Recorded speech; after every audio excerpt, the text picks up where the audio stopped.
What up, y'all? My Select Play Select viewers. My name is Gold Mountain, and this is another episode of Play Select. And in this episode, we got more Xbox 720 news. We got some crazy news about huge, destructible environments. We also have really hot girls, and also, my hands smell like fish. My hands smell like fish. Watch the show. Find out why.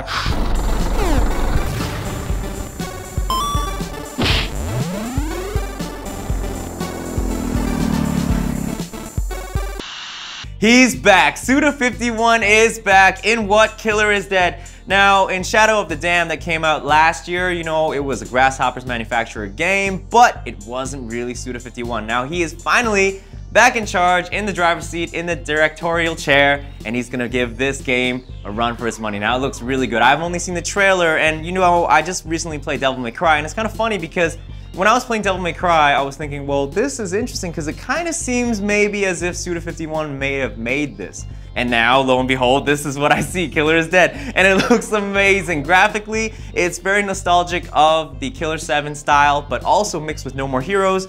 And combat, you know, I'm a big fan of combat with these games because gameplay is really what makes it. It looks super slick with the moves that you see in the trailer, like this one part where it sticks a sword in the giant's head and goes like that and rips it off just from the brain upwards.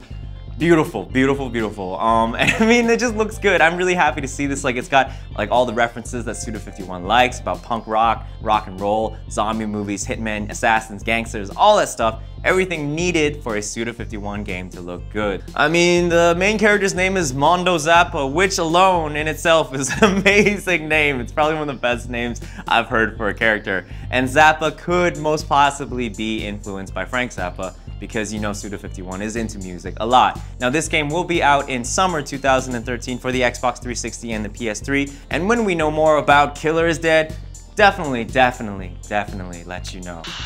March, you guys know as well as I do, March is going to be the death of us gamers because there's a lot of great games coming out, and I just found out about another game that's gonna be out on March the 26th, and that's Army of Two Devil's Cartel.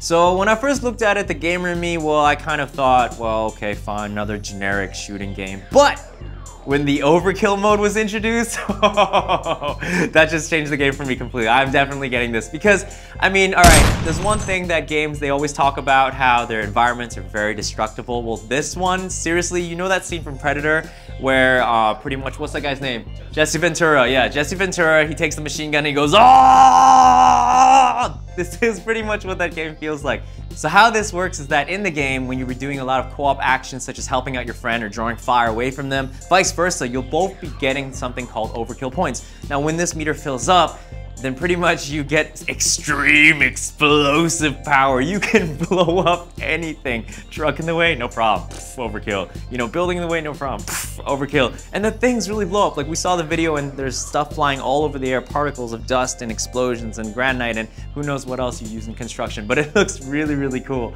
I mean, I hope this is a great new iteration of Army of Two because I do know that Visceral Games of Dead Space fame, they're developing this and this is gonna be really, really cool. So, and it's kind of interesting because I know and the director keeps on reminding me that Gears of War is coming out on March 19th. Now these two games are similar but different and it'll be definitely really cool to see how these two games size up. Right now, I gotta give you guys the best news ever. Forget Ni no Kuni, forget any of the Game of the Years. Right now, I have a great big announcement to let you guys know. There's a new game coming out for the PSP called Let's Fish Hooked On. As you can see, I'm getting really into it. I'm into the market, I'm into the authentic smells because without these smells, I'm not able to tell you about how great this game is. Now, this game, you rarely get to see a fishing game, and it's also made by the same guys who made Sega Bass Fishing. Sorry, Sega Bass Fishing. This thing's really heavy. So it's kind of crazy to see this. Now, it's an anime game where you're going to have a bunch of anime characters and you're going to be doing a lot of different modes such as training, challenge, underwater mode, which you can catch your fish and look at how they swim and stuff. And this is coming out for the PSP. Apparently, you can use the back touch screen to do something. Now, we don't know much about it. I don't really need gameplay because I'm living the life right now. As you can see with this giant kite fish I got in my hand. This thing's heavy, guys. I don't want to do this segment anymore. Can we wrap? Anyways, it's coming out real soon. And you know what? I know everybody gonna be like, haha, fishing game, but come on, let's be honest. We fished a damn lot in Zelda or Ocarina of Time. So I know you really want to do it. Here we go. Let's fish. I'm home. All right, some Kamen Rider news. You know what? It seems like I've been covering Kamen Rider games like every 3 episodes. Like they just won't stop making them. Because this one, I won't say it sounds like every other Kamen Rider game, but definitely has a lot of same elements. Now this game is called Kamen Rider Battride Wars. Okay, what's a Battride? It means battle rider, and in this game, we have a new mechanic called bike action. Well, they describe it as a bike action game, so I don't know what to really call this genre. Do you take your bike and slide it into enemies, and does that really make the action just so supreme? It could be, because this is the first Kamen Rider game for the PlayStation 3, so we'll be seeing a lot of 3D combos, a lot of combos actually. I've seen only like maybe 3 seconds at the end of the trailer where they really show gameplay, and what I've seen is just Kamen Rider dude walking in a stage and beating up millions of minions, and that's always fun. And this is coming out on May 20th for Japan, and like I said, this is the first Kamen Rider game for the PlayStation 3, so let's see how they ramp it up. Okay, guys, come to a moment in my career as a video game host where finally I have to sell you guys something. Yeah, but it's for free, so I didn't sell you nothing at all. Save this time. All right, I just want to point your guys' attention to the new free-to-play section in the Play Asia website, which is a bunch of free games that you can try out. Now, these are browser games, and there's a bunch of different styles of games, and a lot of them that I played through, actually, I tried a bunch, and it's kind of like Civilization, you know, that building browser game, stimulation kind of style, and that's kind of cool. So it's free, it's free, it's free. So for those who can't, you know, get the newest console, you can still get your game fixed there. And you know, please tell us what you guys like about the games or what you guys would like to change or any future games you might be interested in, and we will make it so, like Captain Picard. So enjoy. So last Thursday, Microsoft had $8.5 billion lying around, and what would they do with it? Of course, it's Microsoft, they're gonna buy a company. So they bought Skype, and Skype now is going to be their default video chat app for all their hardware, such as the Xbox 720, their tablets, and their PCs. Now, what does this really mean for gamers? I mean, if you're familiar with Skype, you know at least you could share screens. Now, this is something that's not confirmed. This is what I personally hope I can do, because it's just, I was doing this, literally doing this the other day with my friend. I had my phone, Skype, looking at my TV, and he was just at home and he was giving me game playing tips, or he just wanted to see how I was gonna beat a certain stage. I think that's a lot of fun, but it also means that, you know, with Skype, could you share a playlist in terms of audio, hear what one song is and everybody would hear it? Maybe file sharing, who knows? I mean, I don't know how this is really gonna work with the Xbox 720 because I really don't know anything about 720 right now, but as it pans out, like I said, we'll let you know, and maybe we'll Skype. It is marketing, but it's the marketing we love, because EA has now done a new promotion. If you get Dead Space 3 and you already have a copy of Mass Effect 3, then now you will get Commander Shepard's famous N7 armor as a DLC, and you can import it into Dead Space 3 when you're playing. Now this is kind of cool. I mean, I've always loved the Mass Effect series, ending notwithstanding, but I really love it, and having a chance to really relive, you know, the armor in the game. It kind of makes sense because both worlds are really sci-fi, and you could see a Dead Space 3 planet or area in the Mass Effect world or vice versa. I mean, hey guys, fans, don't look too deeply into this, but that's how I feel, right? But anyways, when Dead Space 3 comes out and you have Mass Effect, well, this is what you get to do.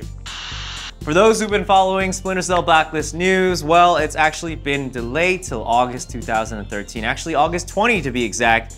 Now, this game was supposed to come out previously, but now it's gonna, you know, wait a bit and be all stealthy and creep onto your living room very soon. But the good news is that because it's been delayed, now there are pre-order bonuses. So if you pre-order now, you'll be getting the Dead Coast co-op map, upper echelon suit, which means better protection from gunfire and you can blend into the shadows, and the gold sonar goggles for tactical imaging, so the enemies have nowhere to hide. So it's a bit of a wait for those who are really big fans of Splinter Cell. I really enjoyed Conviction, especially the two-player co-op. And also I found out in this game that they're gonna get rid of the monochrome color scheme that they had in Conviction, so this one's gonna be a lot more vivid and a lot more stealth. There's also apparently a new kind of killing in motion style mode where you can actually tag a bunch of enemies and run by and go like that and kill them all without really having to hide, wait, kill, you know, stealth games. So it's coming in on August 20th, creeping into your lives like a phantom.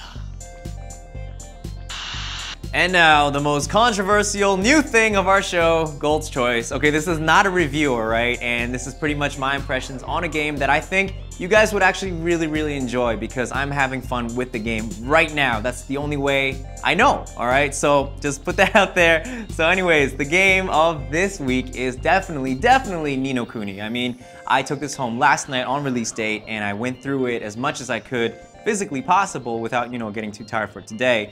And I gotta tell you guys, I love this game. Why? There's many reasons. Okay, the first one, all right, well, let's put it this way. I have not gotten into a JRPG in a long time. And the reason being is because I just don't have time. I don't want to grind as much as I love to grind. And you know, a lot of the stories end up being very trite, and there's always some Deus Ex Machina coming in, and you're like, oh really? I just spent 60 hours, and then you have this really trite, contrived plot device coming in to save the day. Okay, whatever. But this one, it seems, I mean, I'm not very far into it, but there seems to be a lot of promise. The reason being is because, one, it's Studio Ghibli. And you know, the thing I have with Studio Ghibli movies is that many times they show a world, and you're kind of like, all right, this is a great world, and then what, an hour and a half over, it's over, and you're like, oh man, there's nothing more. Well, this one, I've heard it's like a 60 to 80 hour game, so there's definitely a lot of Ghibli going on, and that's really cool, because if you look at the game and you play it, oh man, like I was just totally taken away from voice acting, from just the graphics, from the gameplay, everything. Every single category on this game is fantastic. Now, one tip I might give you guys, because I personally really prefer the Japanese voice acting over the English one, but it's really preference. Now, what you can do is, you know, when you play the game, before you even start it, you know, you just let the beginning credits roll. And this is something I haven't done in a long time, since Chrono Trigger, okay?